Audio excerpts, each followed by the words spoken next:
హనుమంత అంజనీ సుత సద్గుణవంత శ్రీరామదూత.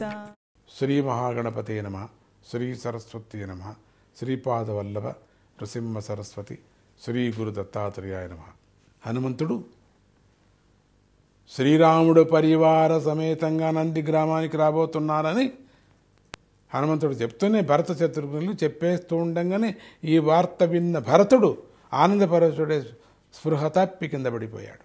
చాలా సంతోషపడ్డాడు హనుమంతుడు, సిగ్గుపడ్డాడు. నేనే పెద్ద భక్తుడు అనుకుంటే ఈ భరతుడి భక్తి ఎంత అద్భుతంగా ఉంది. రామ రామ రామ రామ రామ రామ రామ రామ రామ అంటున్నాడు. ఓహో, భరతుడు ఆ హనుమంతుణ్ణి చూసి ఆ రోమాల్లో రామ రామ రామ రామ రామ రామ వినపడిందట. అబ్బో, రోమ రోమములో రామరామము కనిపించింది భరతుడికి. ఎంత భక్తుడు, రామభక్తుడు అనుకున్నాడు భరతుడు. హనుమంతుడు అనుకున్నాడు కిందే పడిపోయాడే, ఎంత భక్తుడబ్బా, స్పృహ తప్పి కింద పడాడా ఆనందానికి. నేనేమో అనుకుంటే అంతలోనే తేరుకొని హనుమంతుడిని గట్టిగా కావలించుకున్నాడు.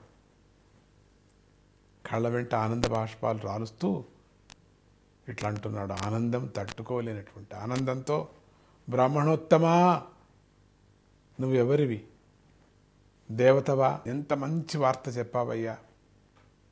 నీ శరీరం అంతా రామమయంగానే కనపడుతున్నదయ్యా నాకు.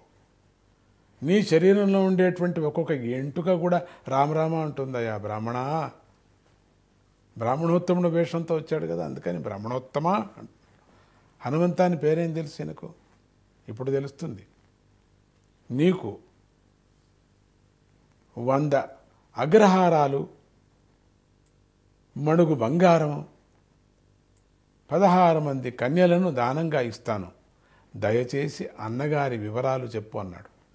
బ్రాహ్మణోత్తముడు కనపడ్డాడు కాబట్టి ఆ బ్రాహ్మణ వేషంలో ఉండినటువంటి హనుమంతుడికి భరతుడు ఎంత మంచి వార్త చెప్పావు కాబట్టి, రాజుల యొక్క లక్షణం అంతే కదా, మంచి వార్త చెప్తూనే ఉండిందంతా ఇచ్చేస్తూ ఉంటారు ఎప్పుడూ కూడా. ఆ మంచి వార్తనే వాళ్లకు జయం. అటువంటి మంచి వార్త చెప్పినటువంటి వాళ్ళను సన్మానించి వాళ్ళకి అర్ధరాజ్యం కూడా ఇచ్చేస్తూ ఉంటారు వాళ్ళు.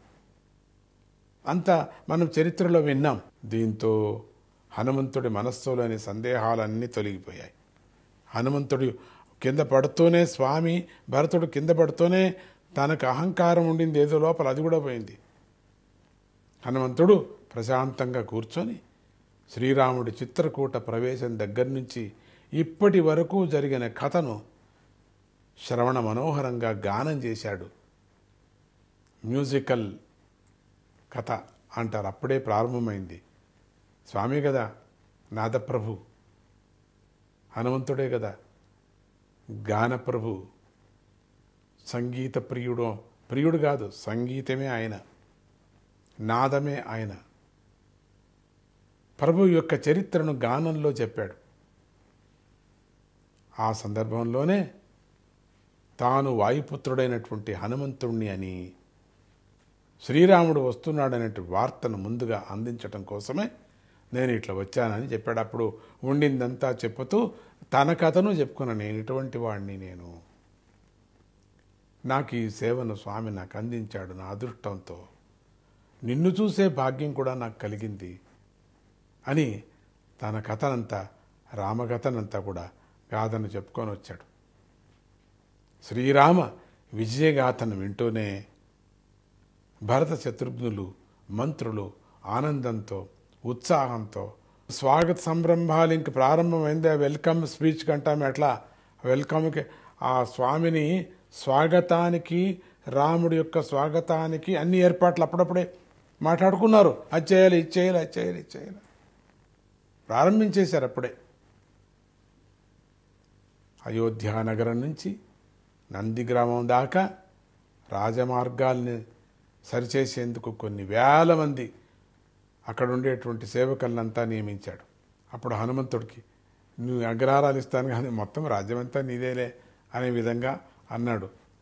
హనుమంతుడిని చూసి ముందు వెళదామా, ఏమవుతుందో, ఈ అలంకారాలు చేసిన అయోధ్య ఏమవుతుందో చూస్తాం.